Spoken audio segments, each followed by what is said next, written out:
Welcome to a new episode of the Creative Industry Insight podcast. I'm your host, Bobby. Today, we welcome editor Max Goldblatt, who joins us to talk about their work on Sacramento. Max will talk us through editing the film and getting the right balance and tone for a hangout movie. Please be warned there are heavy spoilers in this episode. Now let's jump into the conversation with Max.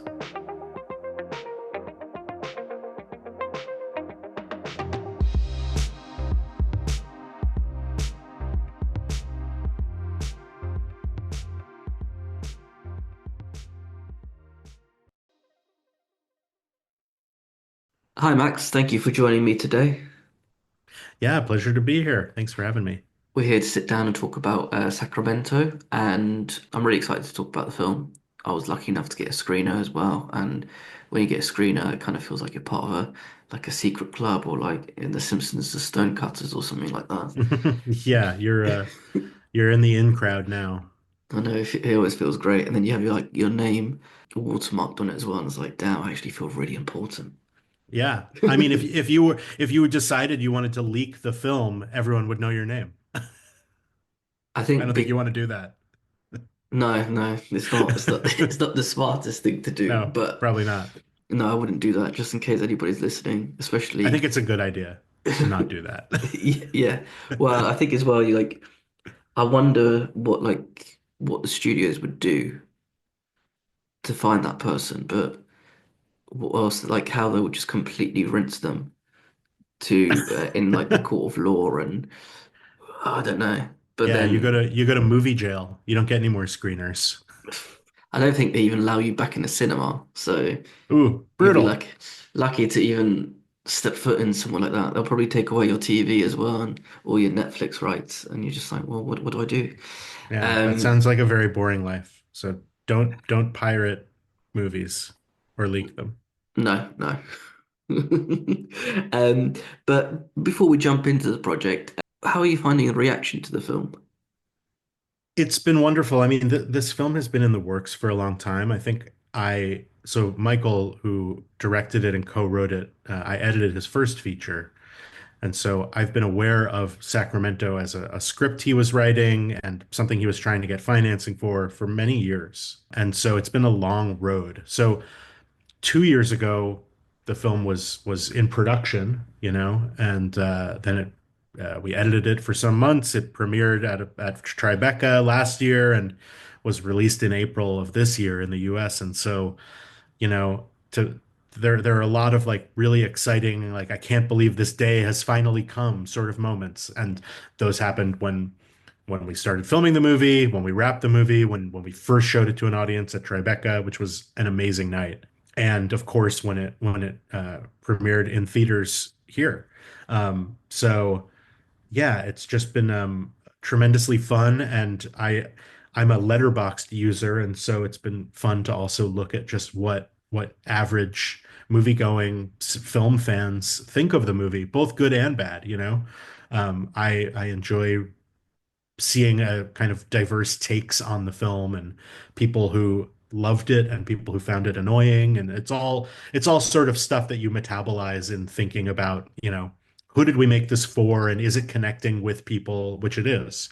But like, they can't all be two thumbs up or 5 stars or whatever. But yes, on the whole, it's just feeling excited and proud, and I'm excited for even more people to see it when it's, on streaming and VOD and stuff like that, which is happening imminently. When you do work on a film, I can imagine parts of it when looking on Letterboxd. Sometimes I bet the praise can feel good, but then sometimes people can cut you with some criticism, which because you're so close to the project, Oh, absolutely. which kind of probably hurt. But then at the same time, either you could be like fair enough, or other times you'd be like block that user. Yeah, well, I mean, as an editor, like you don't want to see anyone say like this was a poorly edited film, right? And I haven't seen that, but like I mean, to be candid, I saw something that I like thought about the next day, which was like weirdly paced or oddly paced. And like that's very much part of my job description is like the pacing of the film, right? And then I saw another review and someone said this film, like I'm paraphrasing, but it was something like this film like doesn't just seem inspired by certain filmmakers of the 70s, but seems to like want to take on the rhythms of films like that. And it reminds me that this was something that, in talking about the film with Michael, was sort of the original intention was to make something that was a bit more breezy, a bit more leisurely, a bit more of a hangout film. And yeah, so that is what we were intending to do. And someone who maybe sees mostly Marvel movies, let's say, might find a film that's a little more leisurely totally weird. And and that would lead you to leave a review that keeps the editor up at night saying weirdly weird pacing. But yeah, you got to take the good and the bad in equal measure, right? Yeah, of course. I think as well, like with like films, books, paintings, and so on, and arts, it's so subjective that people, 100 people can see the film and 100 people can give their different interpretation to it, which is the Yeah, beauty about all absolutely. these things and discussions that you don't need. You can take away what you want from it, or you can not enjoy it. But you still have a feeling about it. Right. Not everything is for everyone. It reminds me of in the editing room here, we put up on the wall while Michael and I were working a William Friedkin quote. I think Friedkin died while we were editing the film. And the quote, it was something that Friedkin said while they were in post-production on his film Bug, which I love. And he turned to the editor and he said, I think they were like watching they were in the mixing stage or something. And he turned to him and he said, "This film will be widely hated." And I loved that. And we put it up on the wall as a reminder to like do what we want to do, be true to yourself, not try to please everyone. And so I don't know, it's a nice I don't know, I love that quote. This film will be widely hated. I think as well, like that's a really good quote to have anywhere if you work in like films or production, just because yeah, you're not. Sometimes the film's not made for people. You're just making it for yourself. I think was it Denis Villeneuve said Mm. something along those lines when he was doing a tour, when he was doing the press tour, with saying, "I'll make films for myself." It's like right on. It's Yeah, like I mean, more power to him, and he can do whatever the hell he wants, right? But a small film of this nature, you hope it gets in front of as many eyes as possible, and you hope you're making something true to yourself as for Michael and the rest of the kind of close collaborators. So I think we did exactly what we set out to do. yes, and for myself personally as well, I feel like the film hit me in a certain way.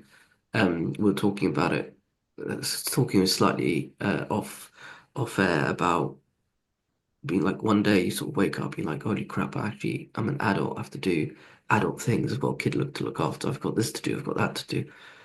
I can't go on benders for like 4 days and then go to work the next day. Yeah, you could try, but Yeah, no, I it's don't just know. I stay up past 9 o'clock and that's it. I'm like completely ruined for the week. Yeah, it's the film is very much about that. It's I've seen it referred to as like, a coming of age film for people in their 30s because you're always really coming of age, right? Because your age is always changing and the immediate circumstances in your life are always changing, whether you're dealing with an impending childbirth or, losing a loved one, you're losing your parents, and that's all stuff that's touched on in the film. And it's nice to see these things depicted I think, in like an honest way.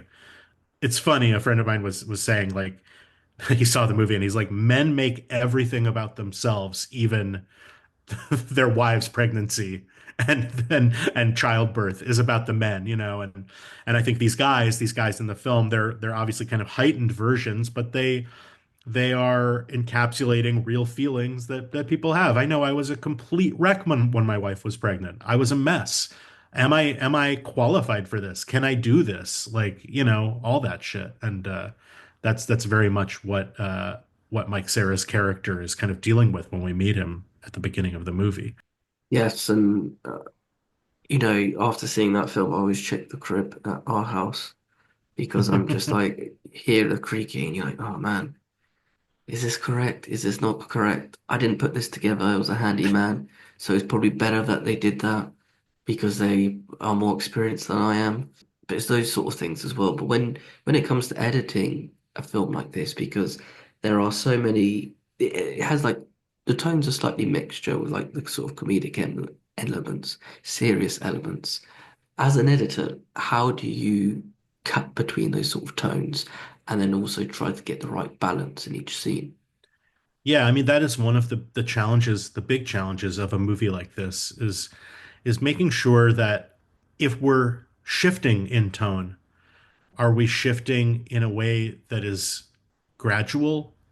Are we shifting in a way that is sudden and purposefully sudden? You know, there are some heavier moments that might be back to back with some funnier moments, or you might be in a dramatic scene that kind of gets undercut by a very funny moment purposefully because you kind of don't want things to get too saccharine. And so I feel like the writing ultimately for me is kind of the first guide for how we're calibrating things. Obviously, you know, the actors are saying the dialogue in a certain order as it was written, and the scenes are unfolding in that order. You might reshuffle the scenes a bit, you might cut out some lines, but generally it's like about gauging the emotional through lines? Are they feeling consistent? Are they feeling grounded? Even if the characters are being a bit wacky in a moment, you know, if you look at their overall character arc over the course of the film, is everything feeling earned? And and so what's nice is the way you do that in this film is we're working with four lead actors who are incredibly gifted performers. They've all been doing this a long time. I believe three of the four, you know, were child actors, and really, it's like been their whole life on camera. And so, on a smaller film, we don't have the luxury of a huge amount of shoot days. This was 22 shoot days, pretty fast, and you don't because of that you've got a lot of material to get each day, a number of pages to shoot, and you may not have more than 3, 4 takes for, let's say, you know, Kristen Stewart's close up in the scene that you're shooting, but what these performers are able to give us, myself, the editor, and Michael, the director, is their impulsive take on the material, their handle on the psychology of their character, and they give you variation. And they're willing to also like um, I make mistakes might not be the right way to frame it, but they make choices, and they may not always be the right choice, but they give you a palette then that you can draw from as you're kind of sculpting these performances. Is Mike Sarah's character being too too funny when we need him to be a bit more serious? Is he being too serious when we need him a bit lighter? You know, towards the end of the film, his character has a bit of a turn, and certain audiences early on were feeling, you know, certain kind of way about that. And so, okay, we need to then like recalibrate this and like pull out some of the funnier moments that he might have some funnier beats in the third act, but maybe it makes more sense to pull them out so we can really focus on his emotional state. And it might go, you know, you might turn that dial in the other direction in a different part of the film. And what's amazing is they've given us the material to do that. Even if you have 3, 4 takes of someone, they're such great performers that they give you the variety that you need in order to like really make a naturalistic performance. So I like my hats off to them. They're all geniuses. They made my job fun and easy and in a cool way. You as an editor, possibly alone in your garage or wherever you're cutting the movie, are collaborating with these kind of like acting titans, I would say. And in a sense, you know, co-creating their performance with them, or at the very least, taking the raw material of their performance and helping to give it some additional shape. So that's my favorite part of the job, really, and one of my favorite things about this movie. So, just because there's a lot to unpack from that answer, it's interesting to hear about the shooting process of the film because, as you said, there's not that many days. As you said, 22, I believe, or 23, which is quite short in general for a film. So, for a 90-minute film, I guess you'll be have to do about 3, 4 pages a day, which by any standards is a lot. And I can imagine as well, like it's very difficult if you've got 3 takes to work with. But if you're working with people who kind of are very passionate about it, I bet you those 3 takes are very hard to choose from which one would be the best, just because of what the actors bring and what they probably change and nuances in the scene as well. Yeah, sometimes. I mean, for let's just think about a specific scene. There's a scene in the kitchen with Maya Erskine in the third act of the film where she and Michael Angarano's character are kind of confronting each other and confronting where they're at in their relationship and their lives. And Maya gave us some incredible stuff in these takes. She ad-libbed a little bit, and it was all very much grounded in her character's psychology and where she was at in that given moment. And there were two takes of maybe four, maybe five of her single, the shot on her, where it was like, oh, that is 100% in the film, in the finished film. She did something, she said something that was so like you watch it in its raw form and you're like blown away by it. And you're like, okay, that is fully ending up in the film. But then for various reasons, as you're constructing the scene, you have to go to another take for other lines. Maybe it's a continuity issue. And so but often the spine of a scene may emerge in the raw material and like we're going to build it around this. This is the showcase. They're like they have nailed this. They found this aspect of the character in this specific take. And so we are fully going to use that. And um, sometimes, you know, on the day on the set, the crew will be laughing, yucking it up over a certain take, and you hear like, "Oh my God, like Mike Cera did the funniest thing," and then you look at it later and you're like, "Yes, that is hilarious," but I don't see that ending up in the movie, or you try it with that in, and later in the process you realize, you know what, I think that has to go, you know, and sometimes it's an ad lib that is very funny and feels emotionally like tied into the character, but there's something about it where it's just it doesn't belong for one reason or the other. But yes, they were shooting quickly. We were working relatively quickly. It wasn't the most leisurely post schedule either. But over time and over just iterating and chipping away. And we also showed the film to small audiences of friends and other creative people from a very early point on in the editorial process, to the point where we showed it to a small group for the very first time. And someone was like, "It's really brave that you showed it to us in this state." I don't know if that was a backhanded compliment of like, "It's a mess."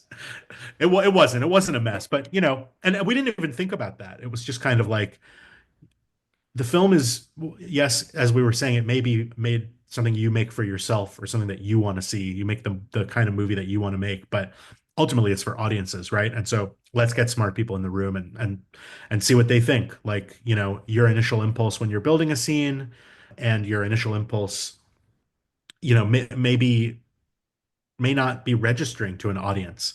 An audience may be asking questions while watching the film that are good questions to ask. What's the deal with this guy? Are we going to learn more about why he's behaving this way? Or they might be asking questions that you don't want them to ask at all, and that requires like taking information away. I get that he said this, and that led me to believe that is he homeless?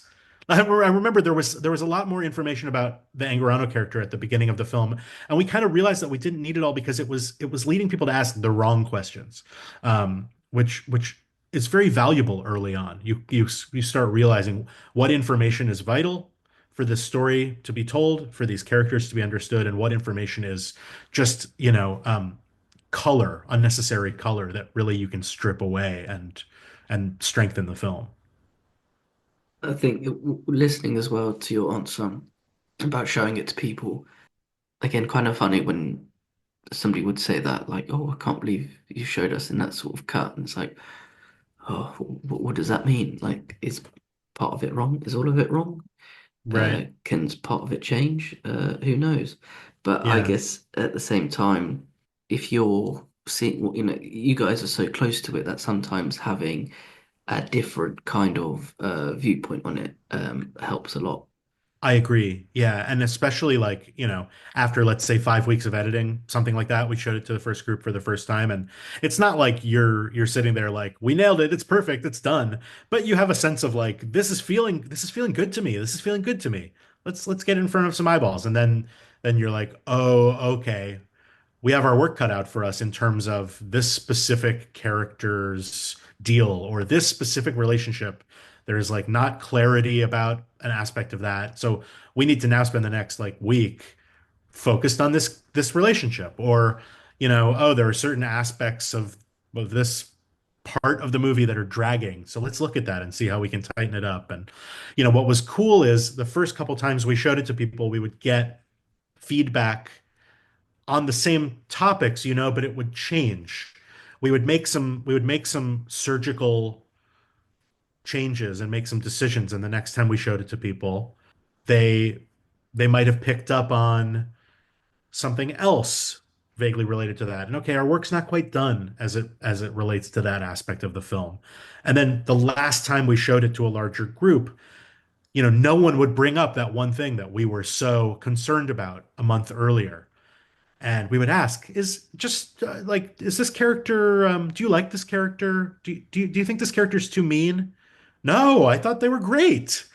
All right, cool. I guess we solved that problem. And really now, we've just got these last couple things that we're really going to focus on. So that's like ideally how that process works. And I think it's great. It does, as you say, really allow you to step out of your own subjectivity as it relates to the material and see it through other people's eyes. And sometimes you get notes that you not only don't agree with, but don't even want to execute or address. Often there's a consensus, right?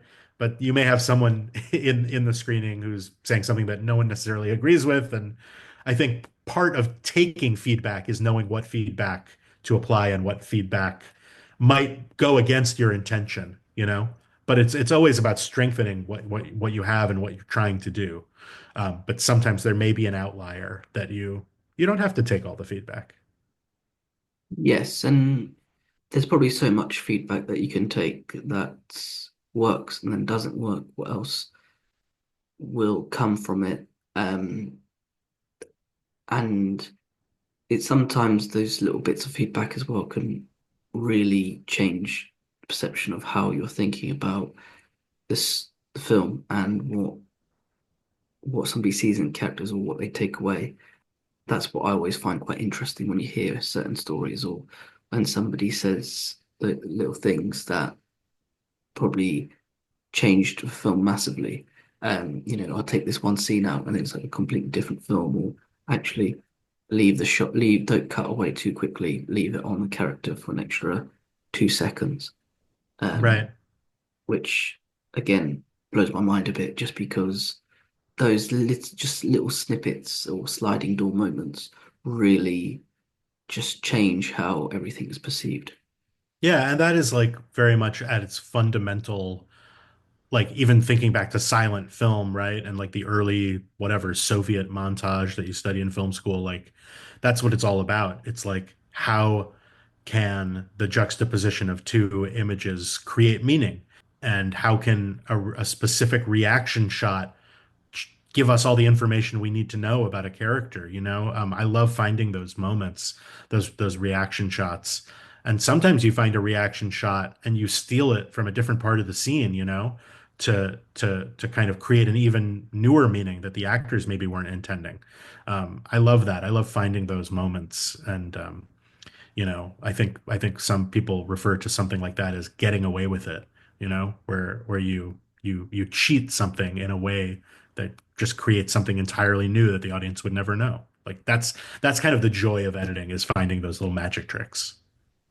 Well, yeah, I feel like even the getting away with it part, I feel like that's just the craft of an editor and just how you've got the clay, you're just molding it correctly in that spot for it to be what it needs to be for the scene. Right. And you can be sneaky. And the ideally at the end of the process, no one is thinking about how was this thing put together from all these disparate parts or whatever, or what that raw material was. You hope the audience isn't thinking about how many days it took to shoot and how many takes they had. You want them invested in the reality of the moment. And so that's most of the time that's the goal, unless you're doing something, artier and more expressive. Yes, and I just, again, as you said, you don't want people to think about, oh, that cut was a bit weird, or that's taking me out of the film. Sure. Um, which I think as probably filmmakers, it's probably the worst thing that could potentially be, be the worst sort of thing that somebody could say that a certain cut took me out, a certain sound or whatever. Right, unless you're trying to do a French New Wave thing or whatever. Exactly. But what I'm also curious to know about, just to sort of jump into the technical side before going back to the film itself, is the software and how you go about using it. So I'm guessing you use Adobe Premiere Pro on this. Yes, good guess. Okay, cool. I'll be honest, I have up on my screen. I had a quick Google because I wanted to look sharp. And when it comes to sort of editing on Adobe and using Premiere Pro, what are the sort of tools and functionality of it that help you edit something like this? And what are the sort of little tricks that you've taught yourself over the years to make things easier for you when you're working? Yeah, I mean, I think like, the tools ultimately when they're working at their best, kind of they dissolve into the background so that you can really focus on storytelling and craft. And so for me, just based on having worked with Premiere for many years now, it's I have a real shorthand. It's second nature. All of the various key commands and stuff becomes muscle memory. And so for me, I partially continued to use Premiere just because it's my tool of choice. It's become my tool of choice. And some recent, innovations within Premiere, specifically what's called productions, which is a much more collaborative kind of interface or a more collaborative kind of addition to how Premiere works, makes working with an assistant editor or multiple assistant editors or multiple editors very seamless. In earlier versions of Premiere, if you needed to send something to your assistant editor to, let's say, do a little sound work on, you would send a project file back and forth, and if you were working remotely, you would both be needing to access the same files on a server, and you might encounter, well, offline media, and that may, put a halt to your speed, your progress. Well, you have to wait for like to like look for stuff on hard drives, and so productions kind of like centralizes everything, and it enabled my assistant editor Greg and I. He was also working here in my editing room, which is a garage, turned into a room, basically, to kind of work side by side. He would be prepping a scene that had just come in while I would be cutting the previous day's material, and you know, he would say, "I've got the next scene ready for you. It's loaded up. It's ready for you to work on." And I would say, "Great. I just finished this scene. Let me kick it back over to you." And we didn't have to trade project files back and forth. Using productions, we're able to just both access everything. And when I'm working on it, it is locked, and Greg can't change it. And then I save and quit out of it, and or not quit out of it, but I close that and send it to him. And you also have read access, so I could be working on something, and I would say, "Hey, can you just grab and copy the scene and do something while I'm working on it?" And so that wouldn't affect me in my flow of whatever I'm doing. So that was, productions was great. This was the first time I used productions, and I've used it on every larger project since then. When it isn't just myself working on it, when you have a team, and on Sacramento there are maybe to your surprise, there are a number of visual effects shots, and in finishing the film, an assistant editor needs to get in there and get files ready for sound and color. So I had a couple different people helping out with those various aspects, and everyone was able to just jump into the project remotely and find their way, and we never had media offline or anything like that. In terms of leveraging the tools for creative applications, I'm very big, and this is just like a classic old one, but I'm really big on markers, where you can just leave notes to yourself either in your timeline or on specific, video or audio clips. And so I do want to keep track of my initial reactions and impulses when it comes to watching down a scene for the first time, the raw footage from a scene, the dailies. So when I'm watching a string out of everything that was shot for, let's say, the wrestling scene in the movie, I'm leaving notes. I'm also having my assistant editor leave notes when he is first dealing with the footage. And that's more stuff along the lines of, a little marker where the scene actually begins. If someone messed up and they need to do over and they go back to one, but they keep it rolling, he'll draw a big red, you know, durational marker over the stuff that I don't need to watch that I can just jump ahead. And if there's like a boom mic dips into the frame, he'll mark that on the marker just so I can see that it's coming up and I'll want to avoid that. Or maybe if the performance was really good, I might use that and I might crop in a little bit, so we don't see it, or send it to VFX to get painted out. And then marking things like ad libs that are unique. There's a scene early on in the film where Mike Cera's character first sees Mike Angorano's character hiding in his backyard or trying to climb a tree, and he goes in the finished film, he says, "Motherfuck me," really loudly. And on the day, he was doing a whole, each take, it was a new kind of weird expletive exclamation, seeing this guy. And, that's one of those moments that I described where the crew was really cracking up. And, we marked these fun variations so that you can find them. We didn't use it on this, but I know now you can also you can use like the transcription features to and then you can search kind of you could type in "motherfuck me" and you'd be able to find where he said it in the footage. Or I don't know if anyone else would ever search "motherfuck me," but I did. Anyway, I don't know if I can even curse on this program, but It's anyway. okay. But yeah, so leaving a lot of markers for myself is kind of my move. And because there's so much material to work with, there's so many scenes in a film, and in order to keep track of everything, it's nice to be able to have little notes for yourself of those initial reactions. Like, I loved this performance. I'm gonna highlight this whole take of this scene a color because I think that it should be the spine of the scene, as we talked about, so. And then when you look at the finished product months down the road, you can still see those markers. So this scene is like there's a lot of clips that I colored green in here because I love them more than anything. And oh, there's my little marker about like how this is a great reaction shot from Kristen Stewart. And I probably when I first watched it was like, I got to find a place for that. So it's cool. The notes like stay with it. They're stuck to the material over the duration of the edit. And so I love that. There's another thing I do that is like a kind of a David Fincher trick, which is like split comps, where you kind of seamlessly take maybe the left side of one take and the right side of another take and make it seem like it's the same shot. I did it a handful of times in this film, but that's something I love to do. And you can do it right in Premiere, and then you can like send it out to After Effects to kind of do a little cleanup and actually composite the two shots together. But that's fun for comedy if you're trying to work on comedic timing and let's say it's the same shot, but you just want Michael Cera to turn his head 5 frames sooner than he actually did. You can cheat that. It's like editing within a shot.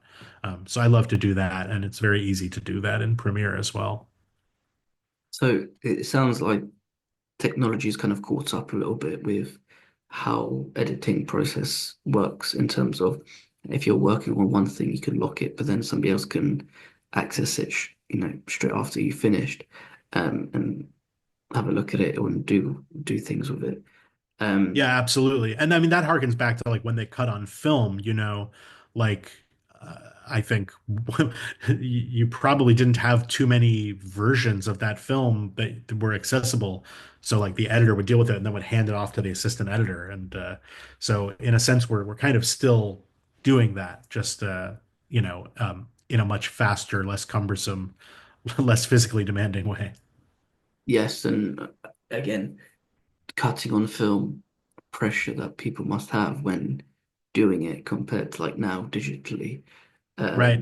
There's probably like two different kinds of pressures because obviously one with if like systems down, you'll need Hmm. to sort of Right. work The around hard that. drive has overheated or Yeah, whatever. but then it's like the film reel, it's like you need to splice it in the right spot, take out the Right. right bit, or put some chalk on it to show you Yeah. where you can cut it. And I do think the editors of yore, because that was all they knew really, had a greater understanding of what does the difference of a frame versus 5 frames feel like?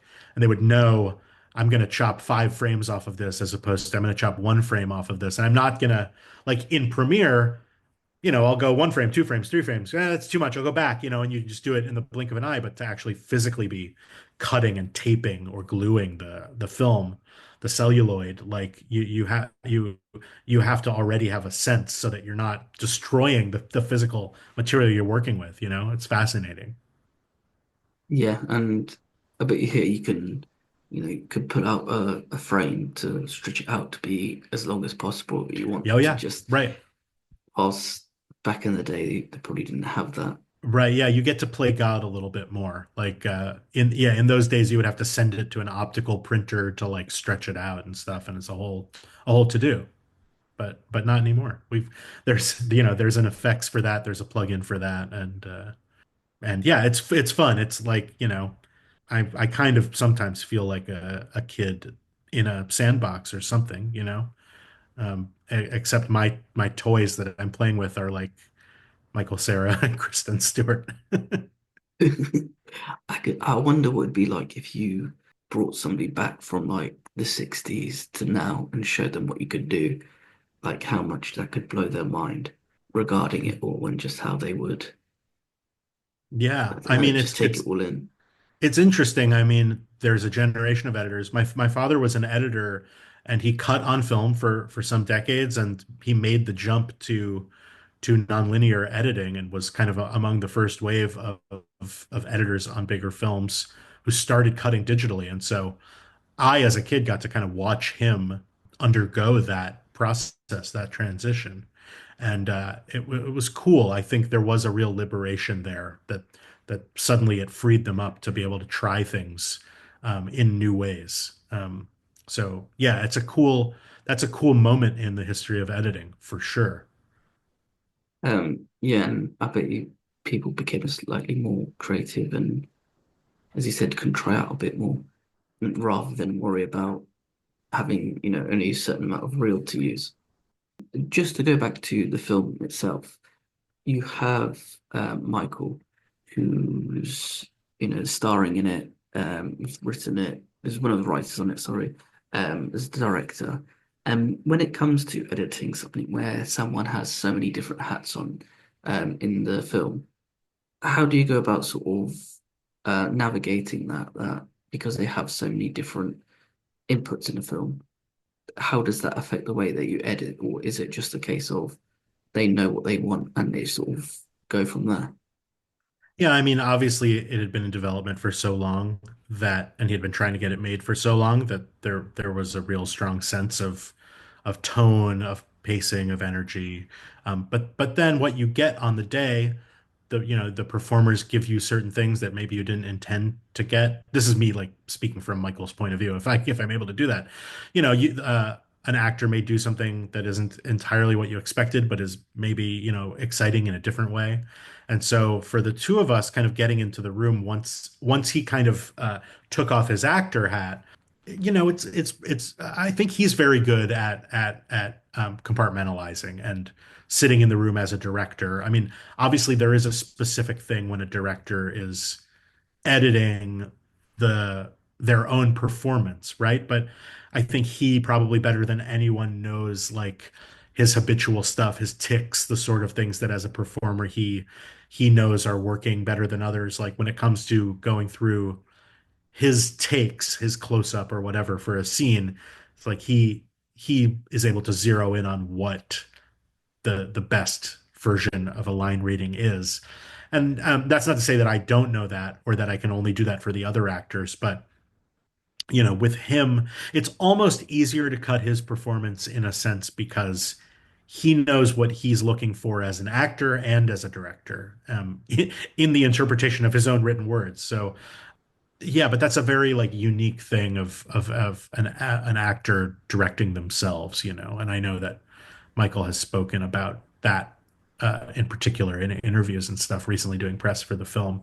Um, for me as an editor, I think we've developed a great sense of trust and like honesty and like, I don't feel any sort of way about calling out something like, we might be looking at a scene and I might feel a false note in his performance and say, let's try to like smooth that over, or maybe we should go to a different take. I just like feel like when you're doing this in this take, it's like reading a little off to me. And we have no there's no weirdness about that between the two of us.